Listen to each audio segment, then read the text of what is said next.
Bem-vindos de novo então, vimos no vídeo anterior como introduzir aqui um sócio, um primeiro registro na nossa tabela sócios, ok? E utilizámos para isso então aqui o SQL Server Management Studio e utilizámos-lo para simplesmente preencher aqui a nossa tabela sócios, pelo menos com um registro, para que agora possamos voltar finalmente então ao nosso C# e ver de que forma é que nós podemos ligar o C# ao SQL Server 2008, ok? Então vamos aqui desconectar, pura e simplesmente, ok? Para que não haja dúvidas de que não vamos gravar aqui isto, vamos aqui desconectar o nosso servidor, neste caso desconectar o SQL Server Management Studio do servidor, porque o servidor continua a ser executado, ok? Nós podemos ver isso simplesmente aqui no Task Manager. Nós temos aqui o SQL Server a ser executado, agora com 106 MB a ocupar bastante memória, mas é assim, é normal, ok? Vamos então voltar ao nosso C# e vamos criar aqui um projeto, um novo projeto, uma nova o Windows Forms Application, e neste caso vamos lhe chamar Projeto 3. Okay? Nós não vamos gravar este projeto, apenas o vamos utilizar para demonstrar como é que podemos ligar o C# ao SQL Server 2008 Express Edition. Vamos clicar OK. Ok, vai surgir então aqui a nossa form. Vamos abrir aqui um bocadinho o espaço para podermos arrastar para aqui um botão. Okay? Vamos colocar aqui uma list box para apresentar os valores. Okay? Esta list box vai se chamar lista, para tornar as coisas mais simples, e este botão vai ser o CMD executar. Executar, neste caso, vai executar a operação de ligar à base de dados e recolher os dados. Neste caso, executar. Ok. Ora, como nós poderemos facilmente estar recordados, o que acontecia com o caso do SQL Server CE é que nós tínhamos que adicionar aqui uma referência, ok? No caso do SQL Server, não é necessário adicionar nenhuma referência. Por defeito, a .NET Framework já está prontinha a aceder a bases de dados do SQL Server. Como é que nós vamos fazer então? Vamos aqui fazer um duplo clique no executar. Okay? Eu não vou colocar aqui os fantásticos separadores, mas vou então colocar aqui dentro do comando executar toda a implementação de código necessária para aceder à base de dados que eu criei aqui com o Management Studio. Ora, vão reparar certamente na semelhança que vai acontecer aqui na ligação à base de dados. Eu vou ter apenas e simplesmente que colocar aqui using system.data.sql client, ok? E é este namespace que me permite ligar às bases de dados de SQL Server, SQL Client. Depois vou simplesmente fazer o seguinte. Se bem se recordam, nós escrevíamos SQLCE Connection. Okay? Ora, neste caso, escrevemos apenas SQL Connection. Okay? E depois ligação é igual a new SQL, que é SQL Connection. E reparem que ele vai pedir exatamente as mesmas coisas que o SQL Server CE nos pedia. Isto para simplesmente dizer o seguinte. Esta é a verdadeira essência do ADO.NET e dos seus data providers. Isto é, independentemente do tipo de gestor de base de dados que vamos usar, ele oferece-nos um conjunto de classes a partir das quais podemos instanciar objetos que têm uma forma de redação muito semelhante, ok? Ora, nesta circunstância, para irmos buscar ou para ligarmos à nossa base de dados e irmos buscar dados, nós vamos utilizar um SQL Data Adapter, ok? Então, SQL Data Adapter, adaptador, é igual a new SQL Data Adapter. Ora, para facilitar a leitura daquilo que vamos escrever neste vídeo, eu vou colocar aqui uma string, que é a connection string, ok? Que será igual a qualquer coisa, e uma string que será o command string, que será igual a qualquer coisa também. O command string será igual a select, asterisco, from sócios. ok? Vamos selecionar tudo dos sócios.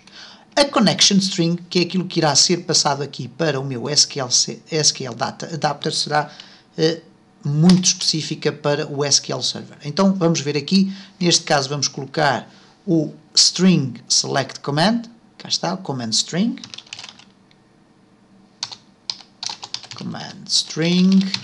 okay? E depois o connection string, cá está, connection string. Estes seriam os valores que o connection string seria o mesmo valor que eu iria utilizar, por exemplo, se estivesse a usar uma SQL connection, ok? Então, o que vai acontecer depois aqui é uma data table, dados é igual a new data table, depois adaptador.fill dados, ok? E depois vamos fazer aqui a iteração, ou melhor, não há aqui iteração porque não é necessário, vamos colocar na nossa lista.items.add dados.rows 0 nome.toString, ok? Isto porquê? Porque nós sabemos que desta query vai obviamente resultar o retorno do nome do primeiro sócio, ou melhor, dos dados do primeiro sócio que foi introduzido, ok? Portanto, não vamos estar aqui a especificar aqui iterações, poderíamos colocar aqui for each data row em dados.rows e depois apresentar os dados, não é necessário. Vamos fazer apenas aqui um exemplo muito simples. Ora, o que acontece agora aqui de diferente é realmente a connection string. Como é que nós fazemos uma ligação ao nosso servidor de SQL? Bom, o que acontece é que uma ligação ao servidor de SQL pode ter vários aspectos diferentes, ok?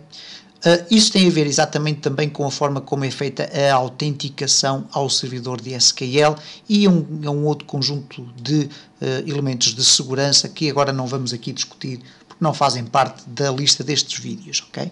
Estes vídeos não são sobre SQL Server, mas sim sobre o acesso do C# através do ADO.NET a bases de dados. No entanto, eu vou colocar aqui aquela que é a connection string mais simples, uma vez que nós escolhemos para ligação ao nosso servidor de SQL uma autenticação que é baseada na autenticação do Windows, por exemplo, portanto, com o utilizador PCPC, ok? Neste caso é o nome do utilizador que está a vigorar aqui no meu sistema. Ora, eu vou aqui conectar para poder-vos mostrar um aspecto muito interessante, que é o seguinte. Nós vamos necessitar essencialmente de 3 elementos. Colocar 3 elementos aqui na nossa connection string. O primeiro elemento é o server. Server significa qual é o servidor. Ora, o nosso servidor vai ser igual ao nome do servidor. Ora, como é que nós sabemos qual é o nome do servidor? Para isso, nós poderíamos sabê-lo de cor, mas poderemos saber qual é o nome do nosso servidor porque ele está aqui, ok? Reparem, se eu for aqui a propriedades, isto é, eu cliquei ali, depois botão do lado direito do rato, propriedades, ok? Nós temos aqui muitas informações sobre o produto, etc, etc. Nome, está aqui, PCPC SQL Express, ok? E eu posso simplesmente copiar aqui este valor, chegar aqui ao meu C# e colá-lo aqui deste lado. Ora, uma vez que temos aqui uma barra, isto vai necessitar aqui de ter o controlador de caracteres de escape, que é o arroba, ok? Muito bem. Posto isto, vamos colocar ponto e vírgula e o passo seguinte é definir qual é a base de dados, database. Ora, a base de dados porquê? Porque o nosso servidor pode conter várias bases de dados. Como nós temos a ocasião de ver aqui, tem um master, um model, estas bases de dados que são criadas automaticamente pelo sistema e tem depois a nossa base de dados clube. Então nós temos que definir de todas as bases de dados que existem no nosso servidor de SQL Server, ok? Nós vamos ter que definir qual é a base de dados relativamente à qual pretendemos fazer as nossas operações. Então é igual a clube. Okay? Não necessitamos sequer de colocar aqui apóstrofes, nada do género. E uma vez que a autenticação ao servidor está a ser feita através de uma conexão confiável, okay? Aquilo que se designa por uma Trusted Connection, isto é, ela é confiável porquê? Porque é feita utilizando o sistema de autenticação do Windows, ok? Então, o que vai acontecer simplesmente é o seguinte, eu vou aqui colocar o termo trusted underscore connection, connection com letra maiúscula no início, connection, é igual a true. Okay? Não tenho necessidade, nesta circunstância, de estar a adicionar o nome do utilizador e respectiva palavra passe para aceder ao servidor, uma vez que é uma ligação confiável. Okay? E, portanto, tenho os meus dados definidos. Vamos testar a ver se há algum erro. Executando. Ok, vamos executar aqui. E cá está João Ribeiro a aparecer na minha lista, o que significa que eu consegui obter com sucesso a minha ligação à base de dados de SQL Server 2008. Ora, para que não restem dúvidas, acontece o seguinte: eu aqui tenho ainda o meu programa, o Management Studio, ligado à base de dados. Eu posso desconectá-lo, obviamente, uma vez que não é da conexão do SQL Server Management Studio que depende o funcionamento do próprio C#, ok? Portanto, se eu agora executar, reparem como é muito rápida a ligação, eu executo e automaticamente os dados foram pesquisados. É evidente que se eu agora tentar no próximo vídeo inserir um dado na minha base de dados, vamos ver depois o que é que isso irá provocar no nosso SQL Server Management Studio.